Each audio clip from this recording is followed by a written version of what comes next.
ماہ رمضان کو تمام مہینوں پر فضیلت حاصل ہے، کیونکہ یہ وہ برکتوں والا مہینہ ہے، یہ وہ رحمتوں والا مہینہ ہے کہ اس بابرکت مہینے میں اللہ رب العزت نے پیارے حبیب جناب حضرت مصطفیٰ صلی اللہ علیہ وسلم کے سینہ مبارک میں قرآن مجید کو نازل فرمایا۔ ماہ رمضان کی آمد کے ساتھ ہی خدا تعالیٰ کی رحمتوں کا نزول ہوتا ہے، برکتوں کا نزول ہوتا ہے۔ جس نے جھوٹ بولنا نہیں چھوڑا، جس نے گناہ کرنا نہیں چھوڑا، جس نے زنا کرنا نہیں چھوڑا اور جس نے ڈنڈی مارنی نہیں چھوڑی، ایسا شخص اگر روزہ رکھ کے کھانا پینا چھوڑ بھی دے تو ایسے شخص کے بارے میں فرمایا میرے کریم نبی صلی اللہ علیہ وسلم نے، اللہ رب العزت کے نزدیک ایسے شخص کی کوئی قدر نہیں ہوتی جس نے کھانا تو چھوڑ دیا مگر گناہ کرنا نہیں چھوڑا، جس نے پینا تو چھوڑ دیا مگر ڈنڈی مارنی نہیں چھوڑی، جھوٹ بولنا نہیں چھوڑا۔ ایسا شخص کھانا پینا ترک بھی کر دے تو اللہ کے نزدیک ایسے شخص کی کوئی قدر نہیں ہوتی، اللہ کے نزدیک ایسے شخص کی کوئی عزت نہیں ہوتی۔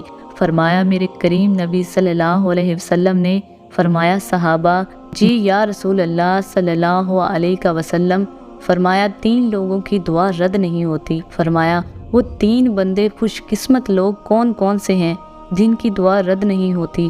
فرمایا ایک عدل کرنے والا بادشاہ، میرے کریم نبی نے فرمایا ایک عادل بادشاہ، عدل کرنے والا بادشاہ، اس کی دعا رد نہیں ہوتی۔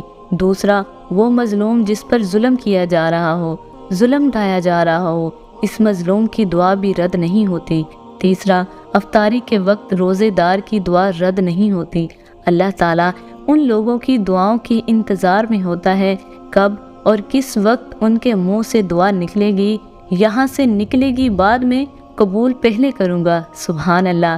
جوانوں، روزے کے 3 درجے ہیں۔ پہلا درجہ عام لوگوں کا، درجہ عام لوگوں کا روزہ مطلب جس نے پیٹ کا روزہ رکھا ہو، پیٹ کو خالی رکھا ہو اور شرمگاہ کو جماع سے روکے رکھا ہو۔ دوسرا درجہ خاص لوگوں کا روزہ، خاص لوگوں کا روزہ مطلب جو روزہ رکھنے کے ساتھ ساتھ دماغ کا روزہ بھی رکھیں، کانوں کا روزہ بھی رکھیں، آنکھوں کا روزہ رکھیں، زبان کا روزہ بھی رکھیں، دل کا روزہ ہو، سینے کا روزہ ہو، ہاتھوں کا روزہ ہو، پاؤں کا روزہ۔ یہ ہے خاص بندوں کا روزہ، یہ ہے خاص لوگوں کا روزہ۔ تیسرا درجہ ہر وقت اللہ کی طرف متوجہ رہنا، ہر وقت اللہ کی طرف متوجہ رہنا، ہر وقت ہر گھڑی ہر لمحے اللہ کی طرف متوجہ رہنا۔ جوانوں، یہ کام ہم سے تو نہیں ہو سکے گا، یہ بڑا ہی مشکل کام ہے، کیونکہ یہ وہ لوگ ہی سر انجام دے سکتے ہیں جنہوں نے دنیا کو ترک کر دیا۔ یہ اللہ کے محبوب بندے ہی کام کر سکتے ہیں، اللہ کے نیک بندے۔ ہم تو گناہ گار لوگ ہیں، ہم نے تو دنیا کے ساتھ بھی چلنا ہے اور ہم نے تو دنیا کے ساتھ بھی اپنی ذمہ داری نبھانی ہے اور اللہ کے ساتھ بھی اپنی دوستی بڑھانی ہے، اللہ کے ساتھ بھی جی لگانا ہے اور اللہ کے ساتھ تعلقات بڑھانے ہیں۔ لہٰذا ہم دوسرے درجے کا روزہ رکھیں گے، خاص لوگوں والا روزہ رکھیں گے۔ سر سے لے کر پاؤں تک جسم کی ہر ایک چیز کا روزہ ہونا چاہیے، سر سے لے کر پاؤں تک جسم کے ایک ایک بال کا روزہ ہونا چاہیے۔ جوانوں، دماغ کا روزہ، ہر وقت صحیح سوچنا ہے، کسی مظلوم پر ظلم کرنے کا نہیں سوچنا۔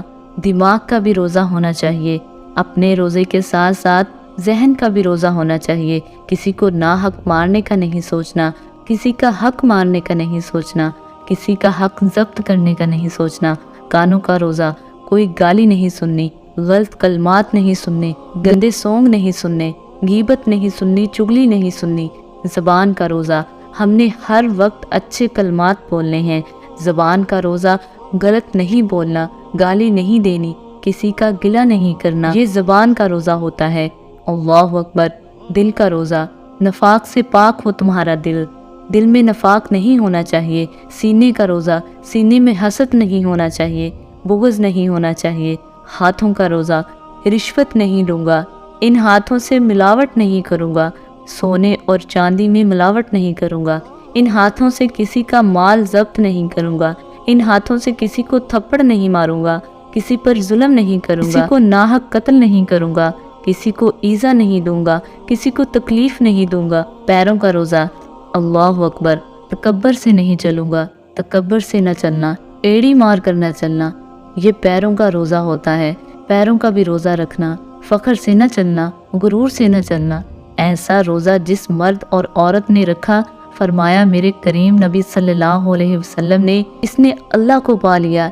ایسا روزہ جس شخص نے بھی رکھا، اس نے رب کو پا لیا۔ جوانوں، رب کو پانے کی کوشش کرو۔ رب تمہارا ہو گیا تو پھر سب تمہارا ہو گیا۔ اصلی روزہ تو یہی ہے نا۔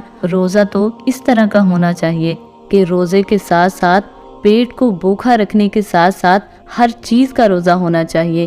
آنکھوں کا بھی روزہ، کانوں کا بھی روزہ، دل کا بھی روزہ، پیروں کا بھی روزہ، ہاتھوں کا بھی روزہ۔ پھر ہے روزہ رکھنے کا مزہ، پھر لطف بھی کوئی اور ہی آئے گا۔ جوانوں، روزہ ایک ایسی عبادت ہے کہ روزے دار اپنے اندر ملائکہ جیسی صفات پیدا کرنے کی کوشش کرتا ہے۔ روزہ ایک ایسی عبادت ہے کہ روزے دار اپنے اندر فرشتوں جیسی صفات پیدا کرنے کی کوشش کرتا ہے۔ اس لیے تو روزہ دار اللہ تعالیٰ کو پیارا ہے نا، اس لیے تو روزے دار اللہ کا محبوب بندہ ہے نا۔ بخاری شریف میں لکھا ہے، میرے کریم نبی صلی اللہ علیہ وسلم نے فرمایا، صحابہ، جی یا رسول اللہ صلی اللہ علیہ وسلم۔